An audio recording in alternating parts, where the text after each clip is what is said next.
All right. Hello. All right. I saw a cool shirt that they've really marketed this Matthew McConaughey UT thing, and it was orange, and it might have had the state of Texas for, the college. Because he's going to be a professor. And it said, there, all right on it. I thought that was cute. I want to let everyone know I've decided to go to college. Oh. I'm going to be going to UT. You are? Yeah. For reals? No, because Oh. Matthew McConaughey. You had had me me going going. on that one. You never know with me. You really don't. You just don't. I know. Is that class? Yeah, it's class. Not for any reasons other than it keeps it cool. Hey, welcome to the Live Messy podcast. I dropped my pen. Can you hear me? I my sure pen? can. Welcome to the disaster that is. But you know what? That's why it's called Live Messy and not Live Perfect. Right? That's right. What are you doing? I'm making sure that our microphone is on. Oh, that's happened before. Yep. We're going to talk about some really exciting stuff today. We're going to talk about failure. Oh my gosh, I feel like I didn't prepare that much for this episode, but then I feel like it's going to be a complete therapy session. Yes, I also believe that your whole entire life is preparation for talking about failure. Not yours in particular, ours in general. Shit, they got there quick, didn't it? Good night. Oh man. What's funny is my life, I made so many choices out of fear of failure. Ooh. Yeah. I wasn't even going to go there, but that's good. Good. Like, how many choices have you made in your life that you were like, didn't want to... Then you're going to go there now. Guess so. Because I'm not a risk true, taker. Though. Because, literally, I got into chiropractic school and I wanted to go, and it was some orientation thing or something that they had, and they said... Oh my God, I swear they said, in my mind, they said 90, but I think it was 60. But I've blown it up. They're 60% of all chiropractors fail the first year. Well, that's awesome. Well, I don't want to be here anymore. And I literally quit because of that. I remember. And I was like, that girl had no tenacity back then. Yeah. I had nothing. I remember. Smack her face. When we went through the credential program, there were 4 of us girls that somehow we grouped together. We didn't know 2 of them knew each other from undergrad, because in California you did your 4 years of college and you went back and did a year for your credential. So it was a year post-grad. Anyways, I remember sitting in the orientation and them telling us what it required, and basically we're like, you can't work because you're teaching full-time, you're going to school full-time, it's full-time everything. And I remember all 3 of us sitting on the floor in whatever classroom we were in and crying because we're like, I can't do this without working. Yeah. Because we all were kind of paying our way. Yeah. Yeah. We all lived on our own, all the things. So obviously I didn't quit, but it would have been really easy. And I wonder what would have happened had I not had those people. I think the environment and the people you find yourself around will really either feed that fear of failure, or they're going to squash that fear of failure. They're either going to champion you, or they're going to be like, yeah, that sounds terrible. And which one are you going to choose? Gosh, we're just going there, and there is so much to say. We're 2 minutes in. I know. Dang. But which one are you going to choose, and who are you going to allow to influence you? Well, I will tell you, personally speaking, I do have, oh my God, my mom already hates me anyways, so let's just go there. I don't, whenever I come up with a new idea, I'm a very spontaneous, let's just move. Let's just do this kind of person. And I don't know if they were just, trying to, temper me down a bit. Right. But it was never met with, oh my God, that's an awesome idea. I think you're going to do great. It was always met with, I don't know about that. Yeah. I don't know about that. And even to this day, as an adult, as I see that, I still see that dynamic happen. So I just don't share as much. But does it affect whether you keep going? So our tagline is to pack up or keep going. So does that have an effect on whether you decide to pack up or keep going? I think when your circle of people, your tribe, have a response yeah. I think as an adult now, I feel like I'm more selective in my tribe. Okay, that makes sense. I have selected people that will champion me, that will encourage me, and that get what I'm doing, versus people that have no connection with it. They have no idea how and why would I want to do that? Why can't I be happy with what I have? And it's something that's driven by their intentions and motives. So I think you just have to know who you're communicating with and know who your audience is. I like that a lot, because I know that not everyone's going to understand what I'm doing nor be excited about it because they don't understand. It's not like they're being jerks about They it. don't need to be excited. Right. I told my son this just the other day. I go, no one's going to be, he was working on a project and he was trying to sell it to his dad. And I said, you got to understand, no one's going to be as excited as you are. Right. Ever. Absolutely. Ever. I said, so don't go to it with that expectation. You'll be disappointed. Right. But I think seeing the hesitation in other people, it's like, that will deter you or at least give you pause. And I cut you off. Go ahead. No, you did. No, I did. I don't even realize. I just, as you're talking, I was thinking about, because I am at a crossroads with my tribe, and who is championing me, and I can never say that word right, and who is not championing, who is not. And I feel like for a while I felt like, well, all of those people should be on board with me, at least asking how I am and how it's going and showing interest in it. And it's just not there in a couple of them. And I've come to realize in the last week or so that that's okay. And those aren't the ones that I'm going to go to for this specific piece of my life. And that's okay. They don't have to feed my soul in that way. And that's not how God created them. You know, there's so many times where we look at the people in our life and we're like, well, why can't they do this? And I always go back to, well, God didn't create him to fill that piece of you. But it was hard for me to accept this week. And it made me not feel like a failure necessarily in what I'm doing. Maybe it did a little bit. Like, why aren't you valuing it? Why aren't you making me feel like I am doing something important or something good? Do you know what I'm saying? I absolutely know exactly what you're saying. Yeah. I think a key part of that, I mean, trying to swing back around to the failure, do you keep going or do you push on? I think that point of, we all talk to our people. Right. And like, what do you think about this? What do you think about that? I think as you get older, or if I could bestow this upon a young person, is know your audience, know where they are. If you know your tribe, know where they are. Like, I'm not going to... Like, I'm going to make up a scenario. This is not accurate. I'm making this up, friends. It's not you. It's not you, basically.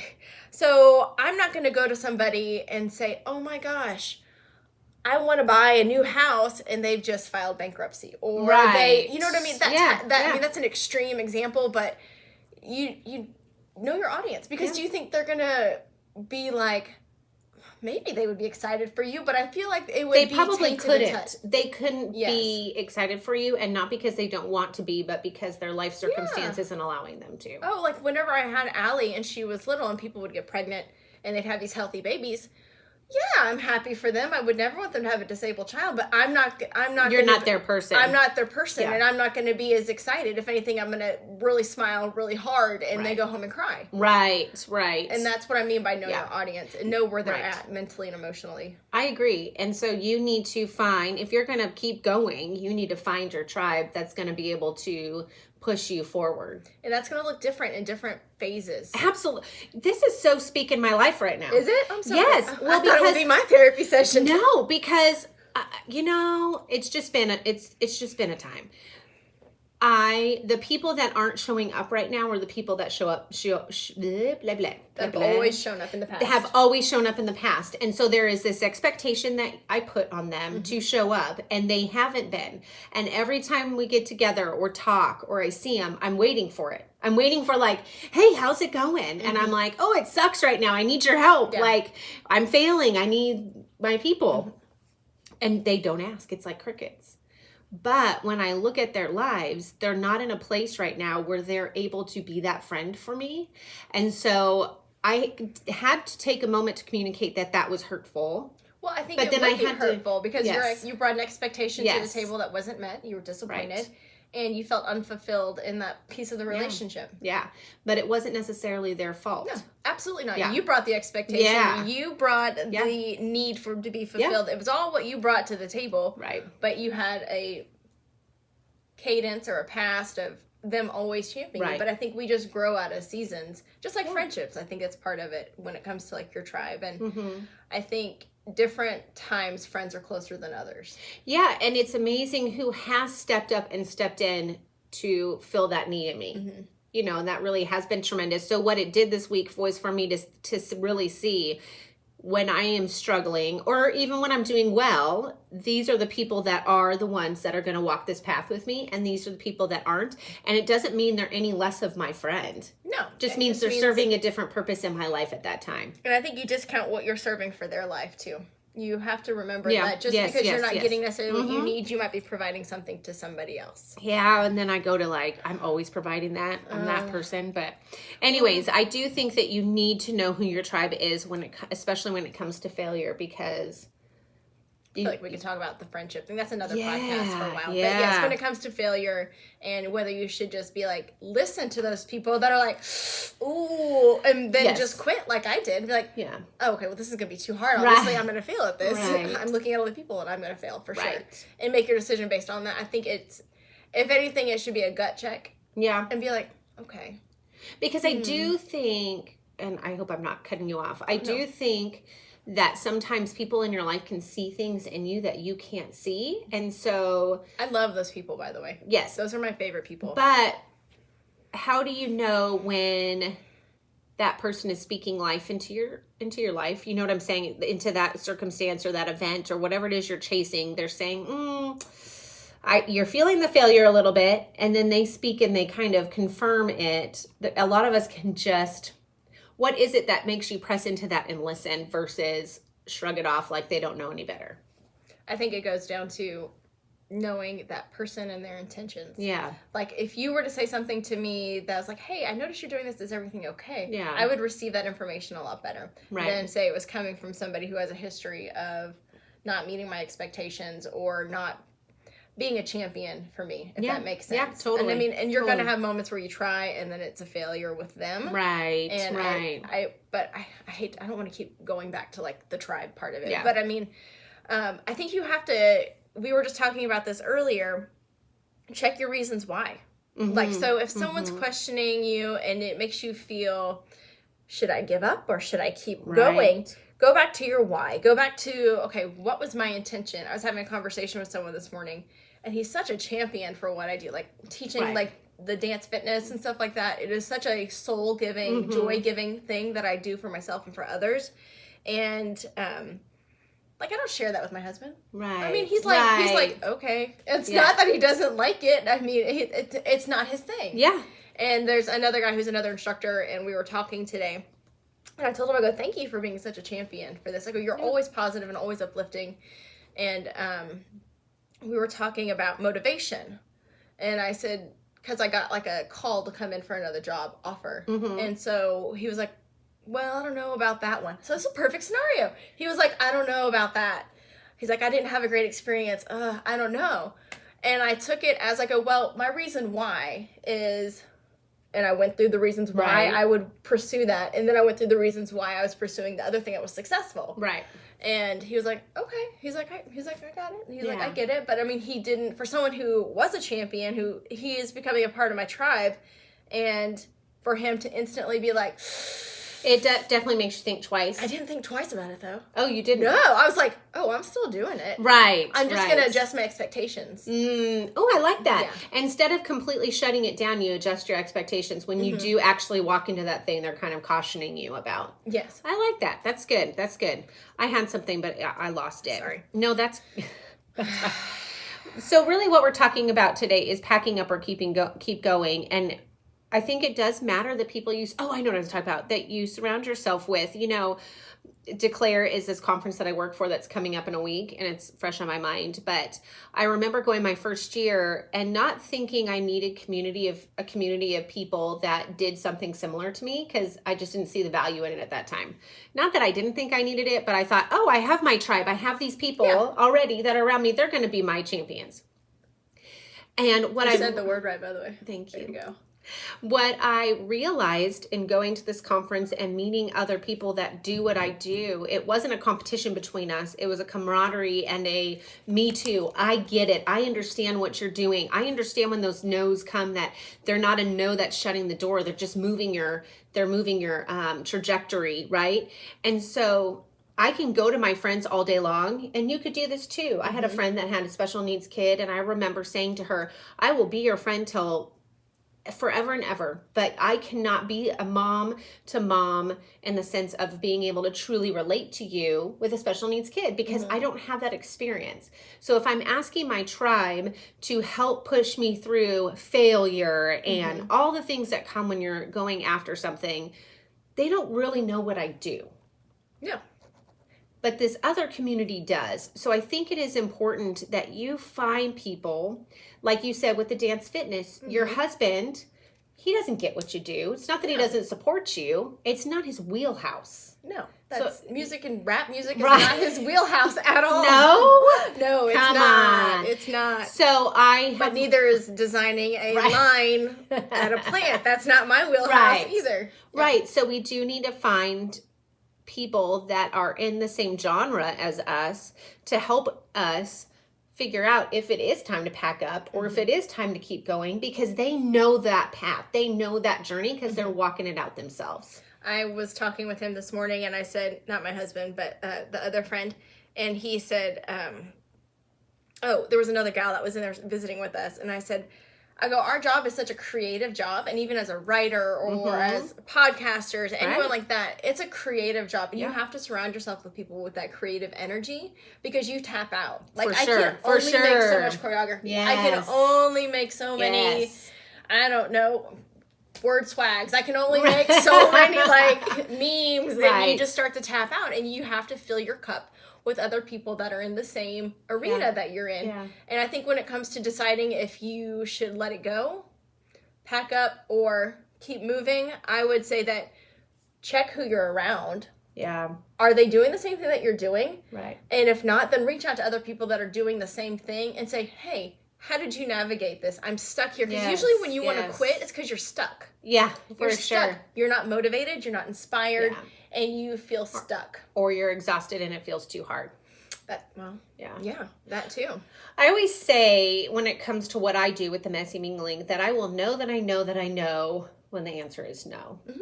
I was telling Sarah before we got on here that I had my dog barked at like 4:30 this morning, and I had this memory of a moment where I walked in with a literary agent and then an acquisition editor. So an acquisition editor is the one that you bring they're shopping for books. Like, is there anything good that I can bring to my company to see if they're willing to take it on?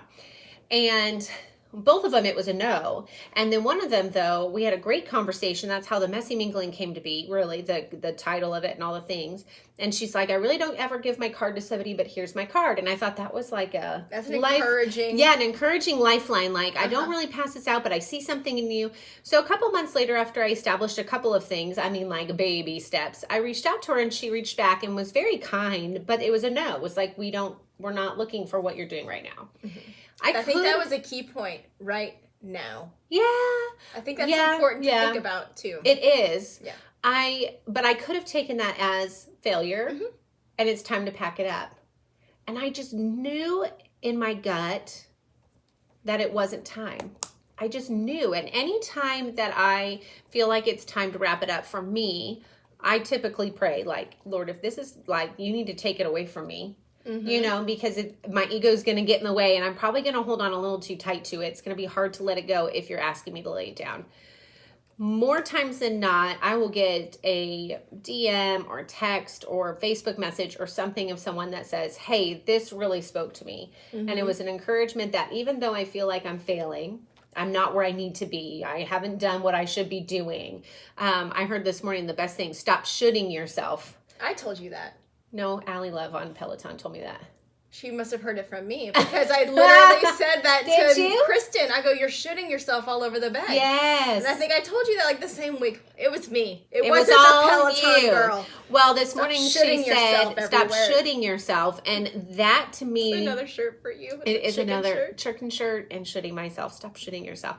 But I do think a lot of us pack up too soon because we think we failed because we have been shooting ourselves. I should be here. I should be doing. I should be fill in your blank. And we pack up and leave because we aren't at that should spot and we think we failed and we're just not there yet because it's not time. Well, and that should spot is gonna move. It's always gonna move. Yes. I don't think anybody, you could probably ask some of the most successful people, do you feel like you're exactly where you wanted to be and what you wanted to do. Right. And they would probably be like, I've accomplished some things, but Right. I'm not where I want to be. Like Yeah. you're always pushing. And It's almost like the finish line gets like you get close to it and then it pushes forward a little bit and then you get close to it. I've talked about this before. It's like compounding interest. Anytime you have some type of accomplishment, it just encourages you for more. Yeah. An accomplishment, you Yeah. encourage for more. And it just piles and builds on top of each other. And then you look like a person that's done amazing things. And Yeah. really you're just like, I'm not there yet.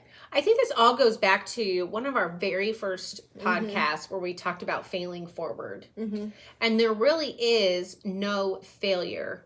There's learning, right? So even if something isn't going right, it doesn't mean you failed. Doesn't mean you pack up. It just means your road's shifted. There's a curve in the road. You're making a right turn or a left turn. And you learn from whatever it is that didn't work out. And you move on to the next space and the next road that you're supposed to journey down. Well, I could look at the Live Limitless coaching as your boyfriend's at the door. I know. He loves I me. could look at Live Limitless coaching and view that as a failure Right. because I didn't launch it the way that I wanted to. But what's funny is I don't view that as a failure. I view that as something I'm still working on, but it's not how I want it to be. Like I feel the same thing for the like Miss it is. Mingling. It is not a failure. It is No. just not done. I'm not done with that. It's simmering. And it's percolating. Yeah, a it's getting simmer. it's getting its flavor. Yes. And gotta so leave it on the stovetop. I think you need to give space and validation for that. Yeah. And I could easily downshift into, oh my gosh, I spent that money on the website and the photo shoot and I had all these Right. ideas and none of them came to fruition. I could easily downshift into that. I haven't until just the second. But my point is, I don't feel that way. Like overall, Yeah. I'm still positive Yeah. about it. I don't feel that way. I feel like it's going to be something. It's a great concept. It's a first step. Yeah. And just Yeah. because your first step doesn't look like the last step does Ooh, not I like that. I Just because your know. first step doesn't look like the your last step. doesn't mean it's wrong. I or it's a agree. failure. Well, and I also think that a lot of times when you start something, you get all the ideas and you want to do them all at once. Mhm. And I don't think that's a bad thing. I just think that we take them all in and then it's time to chop it up and work on one at a time Yeah. and really focus and hone in on your voice and on what it is that you really should be doing. I don't think that it's failure that you're not doing it all right now. I think it's a learning experience of what road am I supposed to, it's a growing experience. Mhm. You say yes to everything before you get to say no. We talked about that a little bit last week. I don't know if it was Yeah. on the podcast or on the Yeah, on the you have to side. say yes to everything before you really know what Mhm. is your good yes and your good no. You And know? yeah, it'll also tell you what brings you joy and what doesn't. Yeah. Oh, if anything, it's all revealing and it's all success because you either learn you like it or you learn you don't. Yeah, for It's sure. that simple. And so don't be afraid to try something different, like we talked about last week, even if it doesn't look the same as what you Right. thought, because then you'll know, oh no.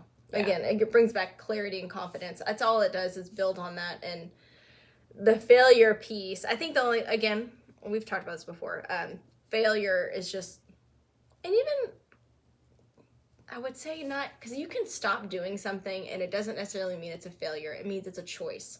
But I think failure is when you don't pursue or you stop doing something out of fear or Yeah. out of other people's opinions. I think- definitely think failure is motivated by negative factors. Mhm.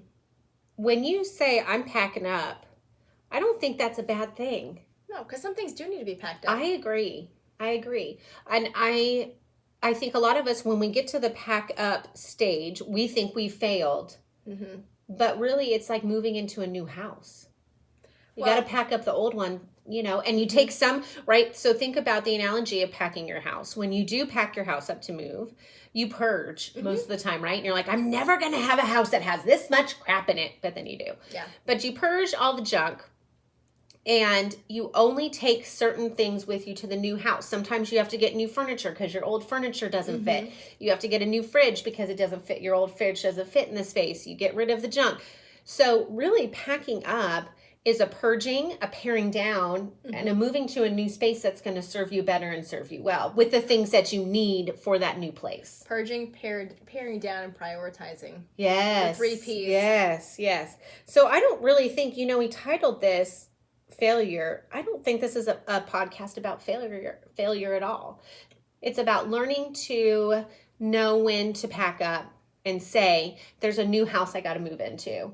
And I've got to get rid of some stuff. I can't take it all with me because it's not going to fit. I've got to get some new stuff in order for it to work out and be successful and function properly and in a healthy way. So a lot of times when we pack up, we're moving to something better. Yes, I have not perfect, I hate that word. As you're saying that, I'm thinking that spans all parts of your life. Not just your business life, but your friend, like your tribe, your group of people. It's not always going to fit, and you have to move forward. You know, people always say they're doing a Facebook clean out. You're like, you made it. Yes. Kind of thing. Yes. But I was thinking, as you're telling me that, when I worked at Pack Fitness, and I started pulling back, and I didn't know why I was pulling back, other than it didn't feel good anymore. Yeah. It was something that brought me joy, like teaching the classes to, like the night crew, the people brought me joy. Right. But there was something about it that didn't feel good. Right. And I just knew, I just trusted and had faith, I had to take a step back. Was that a failure? No. I was listening to what my soul was telling me, but I will tell you on the other side of that, after pulling back and still seeing the world going on without me, it gives you pause, and it makes you question, and it can kind of make you feel a little bit of that failure feeling. It's like, crap. One, looks like they didn't really need me. Yeah. And two, I've gained 5 pounds because I'm not doing it. And three, and you know what I mean? It can make you almost not have. But I think that's where regret, but it can make you feel like those failing feelings. Yeah. And that's where I think we get failure mixed up with packing up and moving to something better and for us. Not something better for them or for that company or for that family or whatever. It's something that's better for you. There's some purging that needs to happen. There's some new stuff that needs to come in. And in order to do that, you got to step back and pack up a little bit. And that's not failure. I don't think you feel that way on the front end. I think you feel it on the back end. Absolutely. I don't think you can feel. I think the whole time you're packing, it feels like excited. Failure. Oh, really? Well, I think you can have both. Okay. I think you could be excited, or you can feel like you did when you stepped out of that role, that instructor role there. I think there probably was a twinge of, I'm sure there was a lot of different feelings. FOMO. Yes. I'm sure there's a whole bunch of stuff. But I do think there was more of a twinge of failure rather than I'm excited for what's next. I do think there was an excitement in you, but I think when you have to say no to something and you have to step back and you don't have all the answers for it, you just know that that's not right, and you know you have to pack up and move on. It feels like failure in the moment until you get to the other side. Yes. Thank you for saying that way. That's exactly what I was trying to say. And the space between the resolution. Oh, the middle stuff. But then you look back at the middle and you're like, you're kind of envious of yourself in that spot because it was such a growth and such a... No, I'm not envious of that girl. I want the happy girl. I want the girl that's excited and rocking and killing it. The girl in the middle, well, she learned a lot, but come on now. Come on. Well, I was thinking about keeping going. Some of us pack up and move too soon because we're running from something. It gets too hard. It gets too scary. It gets too risky. We make the choice out of fear. And so we start packing up way too soon, and we are running instead of keeping going. So do you know how you can fix that? We talked about this a little bit before. So my husband and I are thinking about moving. We don't need a different house. Right. We don't need any of those things. Right. And we're looking, and I'm like having to evaluate and self-question. Am I running because, are we moving because I want a distraction? Yeah. Am I moving because basically that would be it. Like a distraction, or you feel like you need something else. Something different. And I think really that's just our body and our soul telling us that they are ready for a change. Yeah. Is that the right change? You just don't know what change it is. Yes. Yep. That's the question. Is that the right change? Or when there's or are you running away because you just don't want to deal. That's the other thing I'm trying. I'm like, do I not just want to deal with and the I do think here? that people pack up too soon because they don't want to deal. They're running away from something. They're scared of something. And that's why it's so imperative. And I think it was important that we talked about the tribe at the beginning, even though neither of us really knew we were going there. Yeah. Because if you don't have people around you that are doing what you're doing and can understand what realm you're in, and B, are people that you trust and that can come to you honestly and you can be vulnerable with, you need those people in your life to know when it is time to keep going. Or am I packing up and running? Or, you need that. And it is important to have so much of what you were saying was a lot about self-evaluation, self-awareness, and it is so hard for a lot of us, most of us, to look at that reflection in the mirror and ask ourselves, am I doing this for ego? Am I doing this because I'm running from something, or I'm bored, or it's too hard, or I'm scared? That internal dialogue with yourself is really hard for most people. Really? Yeah.